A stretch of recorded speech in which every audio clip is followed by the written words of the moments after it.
বছরের শুরুতেই বন্ধ হয়ে গেল কামারহাটির প্রবর্তক জুট মিল। রাতারাতি কর্মহীন হয়ে পড়ল প্রায় 1000 জন শ্রমিক। যা নিয়ে তীব্র উত্তেজনার সৃষ্টি হয়েছে এলাকায়। কারখানা গেটের সামনে শ্রমিকদের উদ্দেশ্যে টানিয়ে দেওয়া হয়েছে একটি নোটিশ, যাতে লেখা রয়েছে অনির্দিষ্টকালের জন্য বন্ধ হয়ে গেছে প্রবর্তক জুট মিল লিমিটেড। তার ফলে রাতারাতি মাথায় আকাশ ভেঙে পড়ে শ্রমিকদের। কিভাবে চলবে তাদের সংসার, কবে শুরু হবে এই জুট মিল, কবে আগের মতো পরিস্থিতিতে তারা ফিরে আসবে। কিন্তু কেন বন্ধ হয়েছে এই জুট মিল, সেই নিয়ে কিছু জানা যায়নি বলে জানিয়েছে শ্রমিকরা। এরপরে উত্তেজনা ছড়িয়ে পড়ে, রাস্তায় নেমে বিক্ষোভ দেখাতে শুরু করে শ্রমিকরা। বিটি রোড অবরোধ করে এবং বিক্ষোভ দেখাতে শুরু করে শ্রমিকরা। ঘটনাস্থলে বেলঘরিয়া থানা পুলিশ আছে এবং পরিস্থিতি সামাল দেয়। সেই সময় পুলিশের সঙ্গে বচসায় জড়িয়ে পড়ে বিক্ষোভকারীরা। এই বিষয়ে মিলের কর্তৃপক্ষের থেকে জানার চেষ্টা করা হলে তারা কিছুই জানায়নি বলে জানা গিয়েছে। हम मालिक से बात हुआ रहा कि हमारा मिल 4 दिन कर दो, हम लोग आप लोग को 4 दिन मिल चलाएंगे, मिल बंद नहीं करेंगे, मिल बंद नहीं करेंगे। हम लोग चलो चारों पांचों यूनियन जो भी है, हम लोग मिल का यूनियन है, सब आदमी राजी हो गया कि चलो किसी तरह वर्कर का पेट चले, वर्कर भूखा ना मरे बोल के हम लोग राजी हो गया कि चलो 4 दिन चलेगा। ये हम लोग का साथ में मालिक धोखा दे दिया और मालिक धोखा दे के मिल बंद कर दिया। 4 दिन के प्रस्ताव लेके आज हमारा मिल बंद हो गया। हम लोग बार बार मालिक से बात किए, मालिक बात नहीं किया, फोन नहीं उठा रहा है।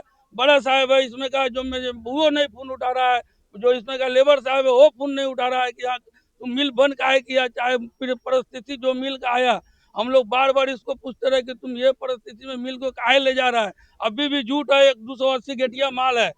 हम लोग ये भी प्रस्ताव दिया कि 280 गेटिया माल है, फिलहाल तुम चलाओ, 6 तारीख को जो मीटिंग है उसमें जो डिसीजन होगा वो हम लोग मान लेगा, लेकिन अभी तुम मिल चलाओ। फिर भी ये बड़ा साहब जो है, जो भी मालिक जो है, हम लोग का बात माना नहीं। आज जो है सवेरे में आ रहे तो देख रहे हैं मिल का लॉकआउट का नोटिस लगा दिया। দেখুন, আমি প্রতিদিন সকাল 10টার মধ্যে ওয়ার্ড অফিসে চলে আসি, জুট মিলের রাস্তা দিয়ে আসি। আমি তো নিজেও জানতাম না যে এটা বন্ধ হয়ে গেছে। তা আমি দেখছি ওখানে প্রচুর লেবারদের ওয়ার্কাররা ভিড় করে রয়েছে। আমি গাড়ি থেকে নেমে দেখলাম যে কারখানা বন্ধ করে দিয়েছে এবং কারখানাটা নোটিশ ঝুলিয়ে দিয়েছে। এবং এটা কেউ এইভাবে ম্যানেজমেন্ট যে অন্যায়ভাবে অযৌক্তিকভাবে যে বন্ধ করলো, এটা কোনো কারণ হয় না। কেননা এটা বন্ধ করার তাদের কারণগুলো দেখলাম কি ইন্টারনাল একটা ম্যাটার, এবং তার সঙ্গে সঙ্গে আপনার যেটা রয়েছে র মেটেরিয়ালস, ওটা কাঁচা মাল, কাঁচার জুটটা ওটা নাকি যোগান নেই। তা আমি বলছিলাম যে ম্যানেজমেন্টের অন্তত উচিত ছিল যে আমাদের রাজ্য সরকারের সঙ্গে আলোচনা করা, মন্ত্রীদের সঙ্গে আলোচনা করা, এখানে বিধায়ক আছে, মদন মিত্রের সঙ্গে আলোচনা করা, সাংসদ আছে, তাদের সঙ্গে আলোচনা না করে এখানে এইভাবে যে রাতের অন্ধকারে তারা বন্ধ করে দেবে, এটা কিন্তু ভাবা যায় না।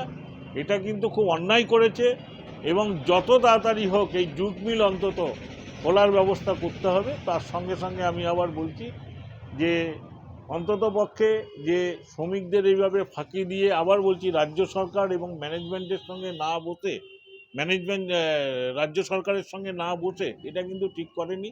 এখানে বিধায়ক ছিল, ওখানে ইউনিয়নে তিনি লিডার, বিধায়কের সঙ্গে আলোচনা করতে পারত।